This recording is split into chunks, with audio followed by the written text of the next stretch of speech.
বাইরে হাড় কাঁপানো শীত, কুয়াশায় ঢাকা চারপাশ, আর তার চেয়েও বড় কথা, লেপের ভেতরের সেই কি আরামদায়ক উষ্ণতা। অ্যালার্মটা বাজল, আপনি চোখ মেললেন, কিন্তু মন বলল আর মাত্র ৫টা মিনিট। তারপর যখন চোখ খুলল, তখন জানালার বাইরে ঝলমলে রোদ। ঘড়ির কাঁটা বলছে সকাল ৮টা বা ৯টা বেজে গেছে।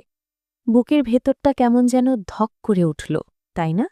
একটা অপরাধ বোধ, একটা শূন্যতা। ইস, আজকেও ফজরটা মিস হয়ে গেল। প্রিয় ভাই ও বোনেরা, এই গল্পটা শুধু আপনার নয়, শীতের সকালে আমাদের অনেকেরই। কিন্তু প্রশ্ন হল, এই যে নামাজটা মিস হয়ে গেল, এখন আপনি কি করবেন?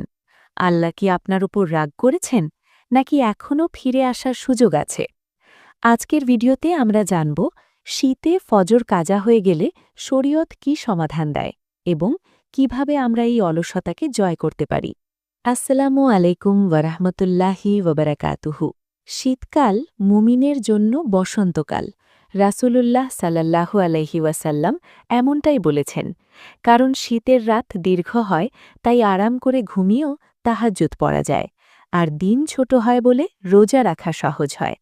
কিন্তু বাস্তবতা হল, আমাদের অনেকের জন্যই শীতের ফজর এক বড় পরীক্ষার নাম। অজু করা কঠিন লাগে, বিছানা ছাড়তে মন চায় না। শয়তান এই সময় আমাদের কানে ৩টে গিঁট দেয় এবং বলতে থাকে, রাত এখনো অনেক বাকি, তুমি ঘুমাও। আপনার যদি শীতের কারণে ফজর মিস হয়ে গিয়ে থাকে, তবে প্রথমেই বলবো, হতাশ হয়ে শয়তানকে জিততে দেবেন না। আল্লাহ আপনার মনের অবস্থা জানেন। তিনি দেখছেন আপনি অনুত্তাপ্ত। আসুন জানি এই পরিস্থিতির সরই সমাধান কি। ইসলাম অত্যন্ত ভারসাম্যপূর্ণ জীবন ব্যবস্থা। ফজর মিস হওয়ার বিষয়টিকে আমরা ভাগে ভাগ করতে পারি। প্রথমত, অনিচ্ছাকৃত কাজা। ধরুন আপনি অ্যালার্ম দিয়েছিলেন, আগে ভাগে ঘুমিয়েও ছিলেন, পরিবারের কাউকে ডেকে দিতেও বলেছিলেন, কিন্তু এত গভীর ঘুমে ছিলেন যে কিছুই টের পাননি। যখন চোখ খুলল, তখন সূর্য উঠে গেছে। এক্ষেত্রে সুসংবাদ হল, ইনশাল্লাহ এর জন্য আপনার গুনাহ হবে না, কারণ রাসূলুল্লাহ সাল্লাল্লাহু আলাইহি ওয়াসাল্লাম বলেছেন, ঘুমের ঘরে কোনো অবহেলা নেই, অবহেলা তো জাগ্রত অবস্থায়। সহিহ মুসলিম। দ্বিতীয়ত, অবহেলাজনিত কাজা। অ্যালার্ম বাজল, আপনি শুনলেন, কিন্তু আলসেমি করে বন্ধ করে আবার ঘুমালেন, অথবা অনেক রাত পর্যন্ত অহেতুক জেগে থাকলেন, যার ফলে ফজর মিস হল। এটা কিন্তু মারাত্মক গুনাহের কাজ। ইচ্ছাকৃত ফরজ নামাজ ছেড়ে দেওয়া কুফরির নিকটবর্তী কাজ। তবে ভয়ের কিছু নেই, আল্লাহ গাফুরুর রাহিম। ভুল যেই ক্যাটাগরিরই হোক, সমাধান আছে। এখন প্রশ্ন হল, যখনই ঘুম ভাঙল, তা সকাল ৮টা হোক বা ১০টা, তখন আপনার করণীয় কি? অনেকেই ভাবেন জোহরের সময় জোহরের সাথে পড়ে নেব। এটি একটি ভুল ধারণা। শরীয়তের নিয়ম হল, ১. তাৎক্ষণিক অজু ও নামাজ। ঘুম ভাঙার সাথে সাথে অলসতা ঝেড়ে অজু করে নিন।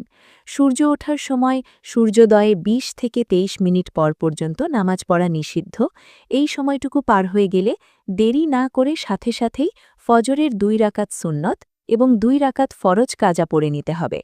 রাসূলুল্লাহ সাল্লাল্লাহু আলাইহি ওয়াসাল্লাম বলেছেন, কেউ যদি সালাত আদায় করতে ভুলে যায় বা ঘুমিয়ে পড়ে, তবে যখনই স্মরণ হবে বা ঘুম ভাঙবে, তখনই যেন তা আদায় করে নেয়। সাহিহ বুখারী ও মুসলিম। ২. ক্রম বজায় রাখা। কাজা নামাজ পড়ার সময় তারতিব বা ধারাবাহিকতা বজায় রাখা ওয়াজিব, অর্থাৎ আগে ফজরের কাজা পড়বেন, তারপর জোহরের নামাজ পড়বেন। ৩. তওবা ও ইস্তেগফার। নামাজের পর জায়নামাজে বসেই আল্লাহর কাছে মন থেকে ক্ষমা চান। বলুন, হে আল্লাহ, আমার নাফস আমাকে হারিয়ে দিয়েছে, তুমি আমাকে মাফ করো এবং আগামীকাল সঠিক সময়ে ওঠার তাওফিক দাও। এই অনুশোচনাটুকুই আল্লাহর কাছে অনেক দামি। প্রিয় দিনী বোন ও ভাই, প্রতিদিন কাজা পড়ব আর মাফ চাইব, মুমিন এমন হতে পারে না। আমাদের সংশোধন হতে হবে। এই শীতে ফজর যাতে মিস না হয়, তার জন্য কিছু পরীক্ষিত টিপস মেনে চলতে পারেন। টিপস 1. অজু ও পোশাক। শীতের রাতে অজু করে ঘুমানো সুন্নত, আর ঘুমানোর সময় মোজা পরে ঘুমাতে পারেন, যাতে শরীর গরম থাকে এবং সকালে বিছানা ছাড়তে কম কষ্ট হয়। টিপস 2. অ্যালার্মের অবস্থান। মোবাইল বা ঘড়িটি বালিশের নিচে না রেখে বিছানা থেকে অন্তত ৫-৬ কদম দূরে রাখুন, যাতে অ্যালার্ম বন্ধ করতে আপনাকে বিছানা ছাড়তেই হয়। টিপস 3. গরম পানি। অজুর জন্য গিজার বা গরম পানির ব্যবস্থা রাখুন। ঠান্ডা পানি দিয়ে অজু করতেই হবে এমন কোনো বাধ্যবাধকতা নেই। আল্লাহ আমাদের জন্য দিনকে সহজ করেছেন। টিপস 4, ইচ্ছাশক্তি ও দোয়া। ঘুমানোর আগে সূরা বাকারার শেষ 2 আয়াত এবং আয়াতুল কুরসি পড়ুন। আল্লাহর কাছে সিরিয়াসলি দোয়া করুন, হে আল্লাহ, আমাকে তুমি ফজরে জাগিয়ে দিও। টিপস 5, কাউকে দায়িত্ব দেওয়া। পরিবারের এমন কাউকে বলে রাখুন যিনি নিয়মিত নামাজ পড়েন। তাকে বলুন, আমাকে না জাগিয়ে তুমি নামাজ পড়বে না। প্রয়োজনে একে অপরকে ফোনে কল দিন। ভিডিওর শেষ প্রান্তে চলে এসেছি। দেখুন, দুনিয়ার সামান্য লাভের জন্য আমরা হাড় কাঁপানো শীতেও ভোরবেলা ঘর থেকে বের হই। পরীক্ষার জন্য, চাকরির জন্য বা ব্যবসার জন্য আমরা কিন্তু ঠিকই উঠি। তবে কেন জান্নাতের জন্য পারব না? ফজরের 2 রাকাত সুন্নাত দুনিয়া ও এর মধ্যে যা কিছু আছে সব কিছুর চেয়ে উত্তম। আর ফরজ নামাজ তো আল্লাহর সাথে আপনার সরাসরি সাক্ষাৎ।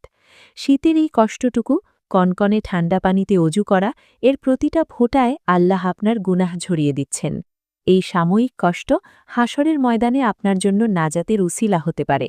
তাই আজ এই মুহূর্ত থেকে নিয়ত করুন, আগামীকাল ফজর ইনশাল্লাহ মিস হবে না। লেপের উষ্ণতার চেয়ে আল্লাহর রহমতের উষ্ণতা অনেক বেশি আরামদায়ক। প্রিয় দর্শক, আজকের ভিডিওটি যদি আপনার হৃদয়ে সামান্যও নাড়া দিয়ে থাকে, তবে অনুরোধ করব ভিডিওটি আপনার প্রিয়জনদের সাথে শেয়ার করুন। হয়তো আপনার একটা শেয়ারের কারণে আগামীকাল কোনো এক ভাই বা বোন ফজরের নামাজে দাঁড়িয়ে যাবেন, যার সওয়াব আপনিও পাবেন। শীতকালে ফজর পড়তে আপনার কেমন অনুভূতি হয় বা আপনি কিভাবে ঘুম থেকে ওঠেন তা আমাদের কমেন্টে জানান। আমরা আপনাদের প্রতিটি কমেন্ট গুরুত্ব দিয়ে পড়ি। এমনই জীবনমুখী ইসলামিক ভিডিও পেতে আমাদের চ্যানেলটি সাবস্ক্রাইব করে পাশে থাকার অনুরোধ রইল। দেখা হবে আগামী ভিডিওতে। আল্লাহ আমাদের সবাইকে 5 ওয়াক্ত নামাজি হিসেবে কবুল করুন। আমিন। আসসালামু আলাইকুম ওয়া রাহমাতুল্লাহ।